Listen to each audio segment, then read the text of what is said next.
these aren't the only 5 by any means, right? Happy 5 Fact Friday. 5 Fact Friday. I'm Charlie Lambden, and it is 5 Fact. Good morning, everybody. Happy Friday, the 21st of February. What a week it has been. Honestly, even when you've got full time to try and keep up with all of the things happening that are impacting the economy and the housing market, it's overwhelming and exhausting. I am going to do my best in this video to bring you up to speed in, I've only got half an hour and then I have to go anyway. So in 30 minutes with a long list of things that are going to be having a direct impact on the housing market. For those of you who don't have time to watch the whole thing, I'm going to be talking to you about how we've got a report showing that actual rents, so the rent being agreed and paid on the tenancy agreement, are coming in at 20 to 24% below published asking prices. That's number one. The new EPC rules being proposed are far more impactful than anyone realizes. It's not just a change of, oh, you'll have to do you'll have to achieve a C instead of a D. They're planning to recategorize what constitutes a C. So it means if your property is currently a C, it might not be when these rules are implemented. And I'll be using the Independent Landlords blog to talk about that. That's EPC rules. This is it's one of the less exciting topics, but arguably one of the biggest topics going to impact the housing market. Number 3, the headline for this week: the ONS has lowered its stated average UK house price by £22,000, or just under 8% in a month, and put out a blog post explaining why it's done it. But there are still questions to be asked, and there are people who are better with data than I am who are saying it's something's being covered up. There are unanswered questions about what they've done and why. We'll get into that. The ONS has put a blog out explaining its reasons for it, which we'll touch on as well. Next thing is that with its typical monthly house price announcement, it has again repeatedly, as it does every single month, overstated the actual growth in that completely random figure that we now know by more than double. So watch out for people telling you that the ONS says house prices have gone up 4.6%. No, they have not. And the ONS's own data shows that they haven't done that. Inflation. CPIH inflation is back up to 3.9%. And although it was forecast to go back up, it's gone up higher than even economists were expecting. This is bad news for anyone hoping for mortgage interest rates to come down. It doesn't directly link to what's going to happen to those, but it reduces the chances significantly of any further mortgage rate cuts. And in fact, those much publicized 3.99% interest rates for people with a 40% deposit, those have now been pulled as of today. This morning, we've got 2 more stories out. UK consumer, the GfK survey says that consumers are more pessimistic about the prospects for the economy than they were after the recession last year. And I haven't had a chance to get the link for it, but the OBR, so January's public sector borrowing figures are out, and January is the month when all the self-employed people pay their tax bill, bang, in a month. And so it's the one month of the year when they aren't borrowing more and they actually get a positive income. But it was £5 billion lower than expected, right? Not than expected, £5 billion less was taken in by the Treasury than the OBR had forecast. Okay, so that is a massive hit to Rachel Reeves' fiscal budget. She is now £13 billion over budget. Her headroom, her wiggle room has gone. How much longer that Chancellor can stay in post, I do not know. And how anyone can say, we have full confidence in this Chancellor, beats me, because everything that she's been saying, we're going to be going for growth. All the metrics are going against her. in that. So that's a quick, just in under 5 minutes, a summary of the that's actually 6 facts. Who do we have here? Ditchhead, good morning. Jamie Jones, hi there. Tufile Khan, Philip Bergin. Yes. We also have, I've also been party to conversations among estate agents. And a lot of different things coming back from them, which is lots of stock coming on the market. Well-priced stuff is selling, nothing else is. But more worryingly, their pipelines and projected number of exchanges has been really disappointingly low. That whether, let's just say they were expecting 10 exchanges, they've only had about half what they were expecting. Hi, Tina.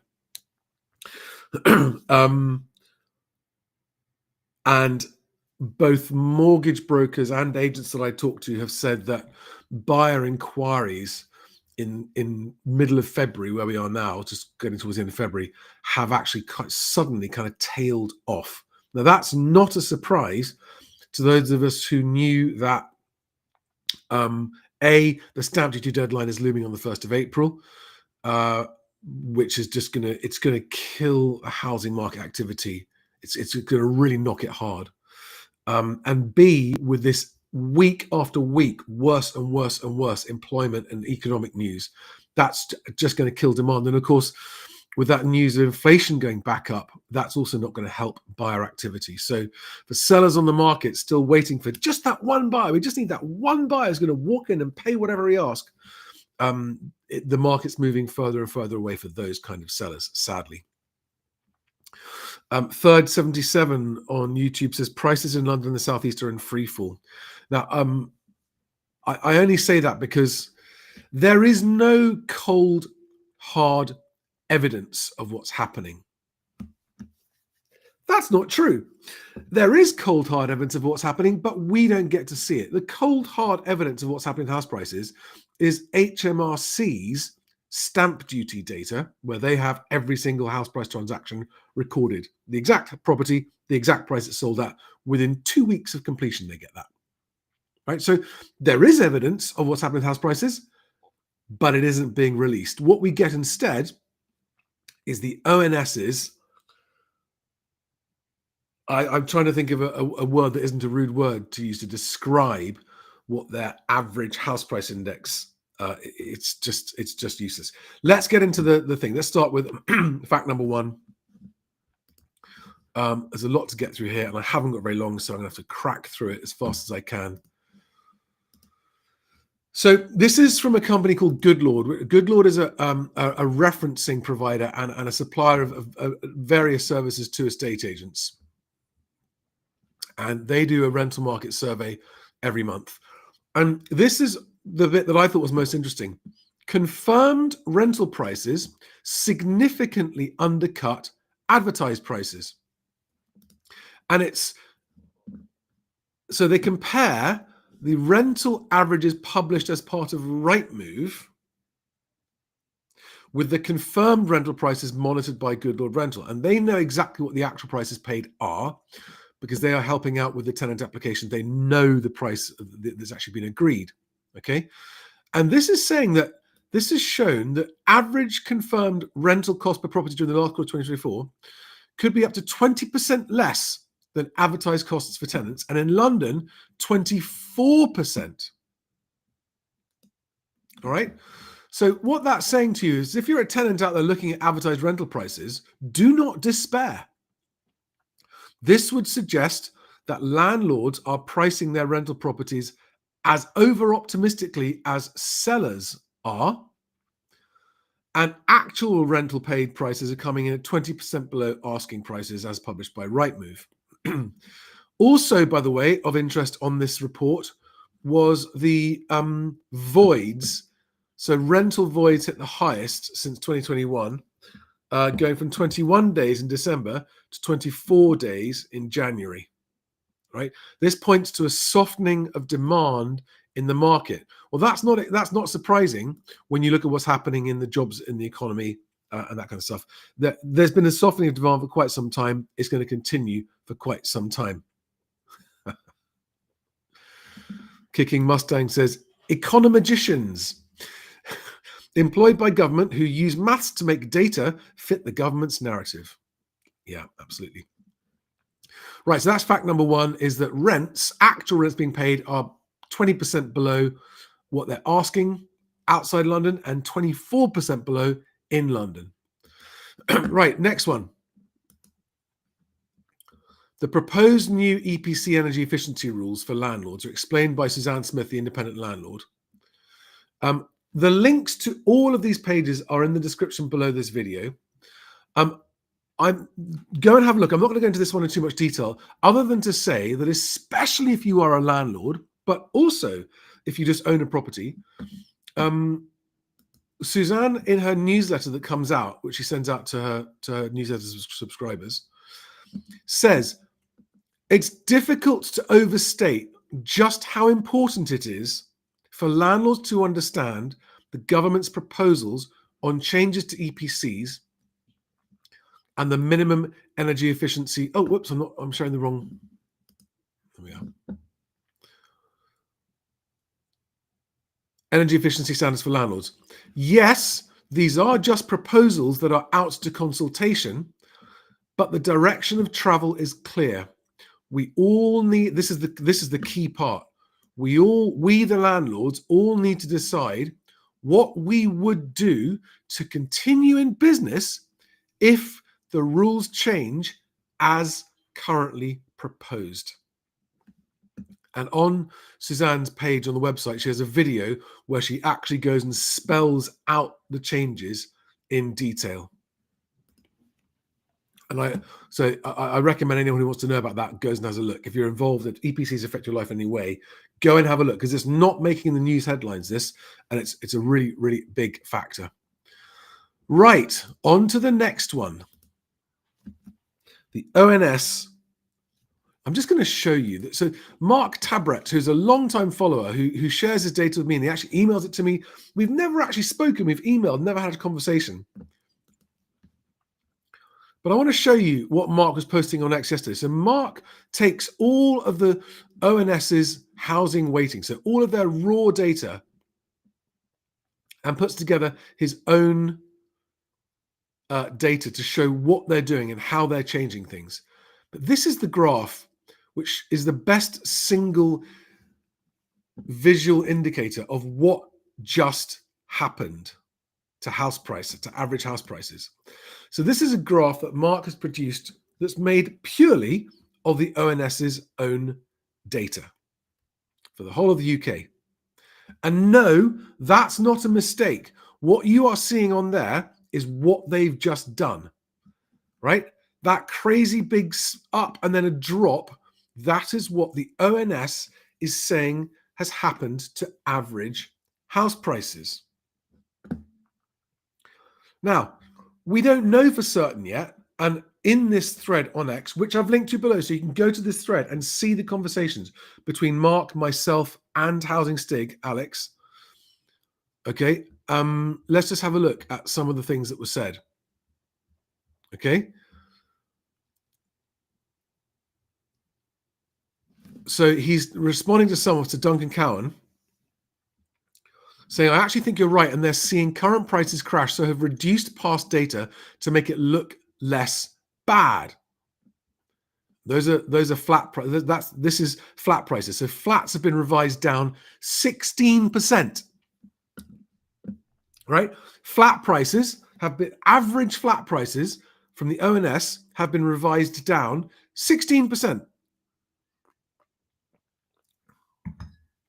Let that sink in. Alex, Housing Stig responds saying, Mark, there can't be fluctuations. It has to be consistent throughout entire history for each property type, because they are not saying that their percentage price increases or decreases have changed. They're only saying that our buying preferences have changed, so the average goes down. To which Mark replies, I understand that, but buying preferences change over time, but I disagree that this should be applied uniformly over a 50-year period. The ONS publishes their housing weightings from 2005 to 2024, which fluctuate every year down. That makes sense. But I've tried recalculating their UK average price by applying their weightings to the prices, individual property type prices, and then compare it to the reported UK average price, and it doesn't match. So what Mark is saying is that there is a discrepancy between the overall UK average price and the individual property prices by type. He says, I'd expect a small variance, but the recalculated figures are always higher by £9,000 on average. It should be possible to recalculate their index based on the data they're reporting. Any professional analyst would be doing this anyway, right? And then he's got these graphs. I mean, that one to me that's the graph that, without understanding what's going on, is the best visual representation of what the ONS has just done, right? Basically, that massive drop down step is what happened. What the ONS is saying is happened from January 2023 because they are revising their weightings. Now, the ONS has put out a blog yesterday keeping average house prices up to date. I mean, that's one of the most understated and over-optimistic titles I think I've ever seen. Keeping average house prices up to date. And they talk about identifying the average house. And if you really want to know what their explanation is, go and read that blog, right? The impact of re-referencing. So they're re-referencing stuff, and they explain it all, and they've got the UK HPI weights, right? And they're basically retrospectively changing the mixing and the weighting but the result of that is that the average house price is now £22,000 lower than it was before they made this change. I will let you decide what that might mean. But the one thing that I think is difficult to dispute is that if they can change the average UK house price, which we've always taken as gospel because it's the government and it's land registry data, if they can just revise that by 8% overnight, does that not imply that there is a lot of wiggle room and revision and this, that, and the other that means that no matter how good their intentions might be, we can't rely on that number? That's my point. But then we go on to point out this next situation. Hang on a second.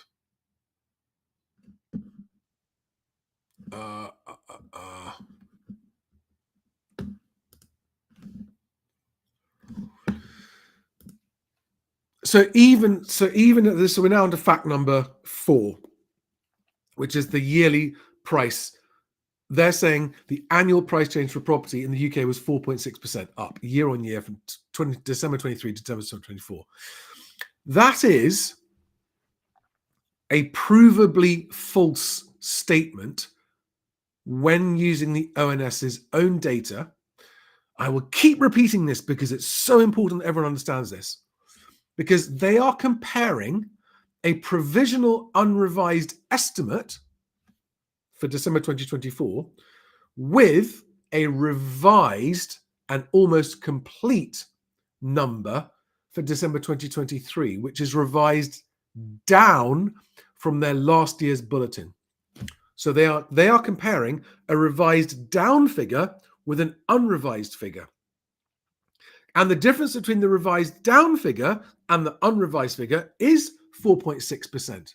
But that is misleading because they are not comparing apples with apples. And if you do the comparison to compare apples with apples, then the difference between their correct apples and apples figures is 2.3%, not 4.6%.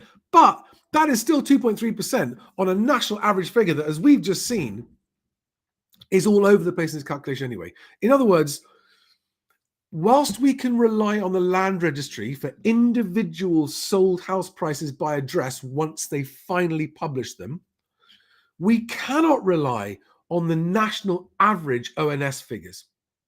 When you look at the breakdown by property type in a specific area, yes, there is a little bit more help in that. For example, detached house prices in one borough have been going down year on year, whilst semi-detached have been going up year on year. That is an interesting indicator of what's happening locally, although the actual average prices, again, should be disregarded.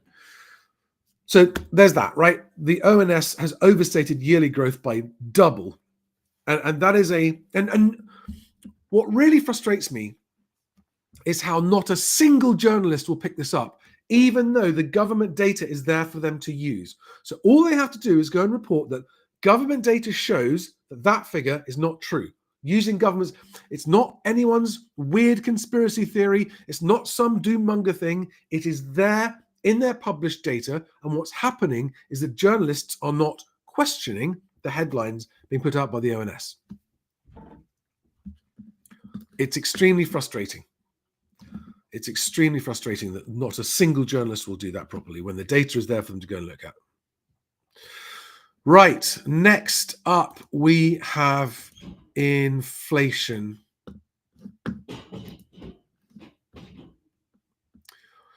Right, and the only bit of good news, I wouldn't say it's good news, it's just not bad news, is that owner-occupier housing costs, which are at 8% inflation, have stayed at 8% inflation and didn't go up.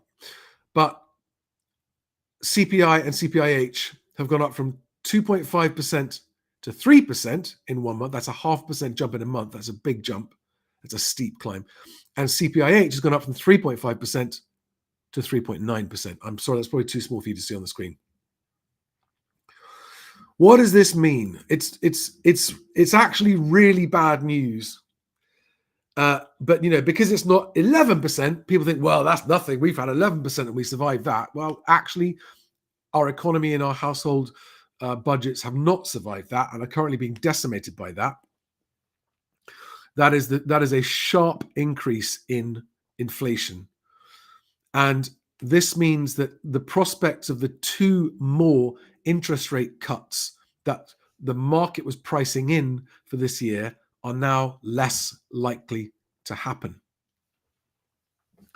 With stamp duty going up on the 1st of April, with those interest rate cuts now less likely to happen, with unemployment rising, with growth flatlining and the economy expected to continue into recession, add all of these things up with more and more property stacking up on the market and not selling,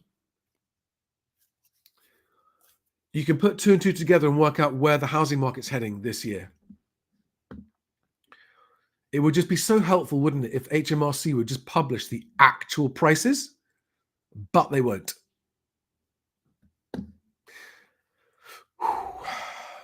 I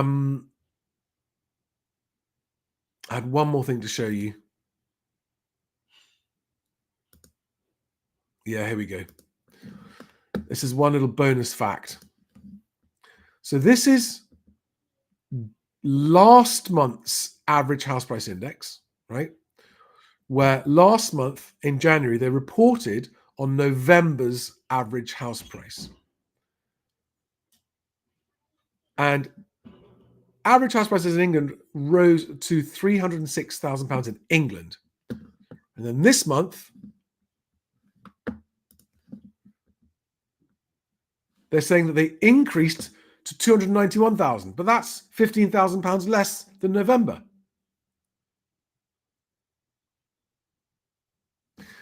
Wrap your head around that if you want.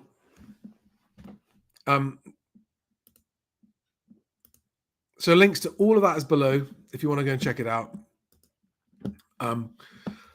Honestly, I mean, even I am a bit bewildered and confused and trying to make sense of what's actually happening in the housing market today for people who are trying to buy or trying to sell or trying to move and trying to get a read on it. There is a sort of notable silence coming from the industry itself. And I interpret that as a worried silence. Estate agents' pipelines are not completing as they expect at the moment, and that seems to be across the board. Inquiry numbers this month have dropped. That is anecdotal. There's no data for that yet, but it's unsurprising. And the point is that this is if you are currently a first-time buyer out there currently looking, this is not bad news because it means you're going to end up with likely more choice, likely more people lowering their prices. There are areas where prices for first-time buyers are holding up strong. And so this won't happen everywhere because people still need to buy no matter what's happening in the economy. But this is not a seller's market.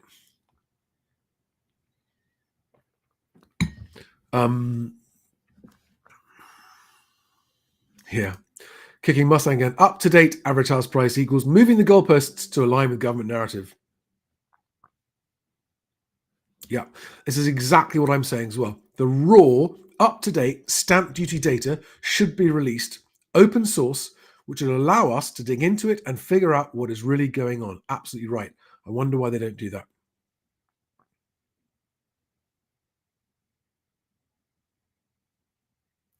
Just looking at the other comments here.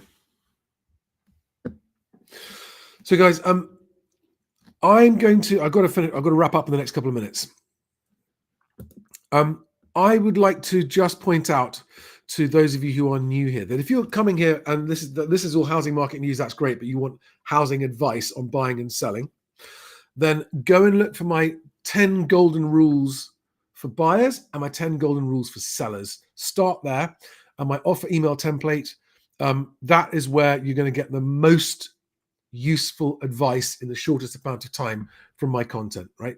Just you can find those videos both on YouTube and on X. I post them everywhere. But yeah, if you're new here, that's where to go. Go to my YouTube homepage and you'll see the videos there. You'll see a welcome video, which then links to them. If you want, you can book one-to-one private calls and pick my brains on a 30-minute or 60-minute call, and you can do that on buymeacoffee.com.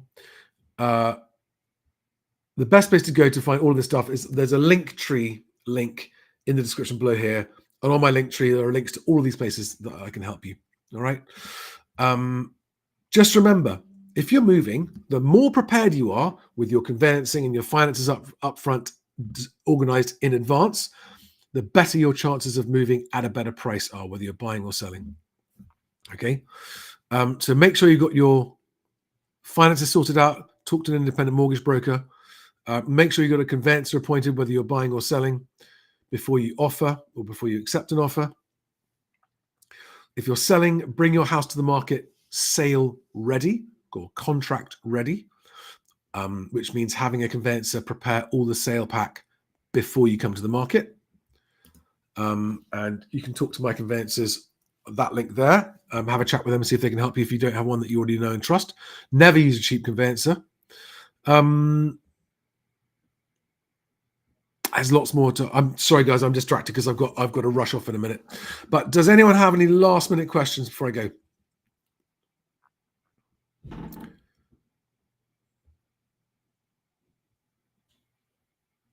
If not, I'm going to wish you well. Have a great weekend, and I will see you all on the next video. Have a good one, guys. Thanks a lot. Bye-bye.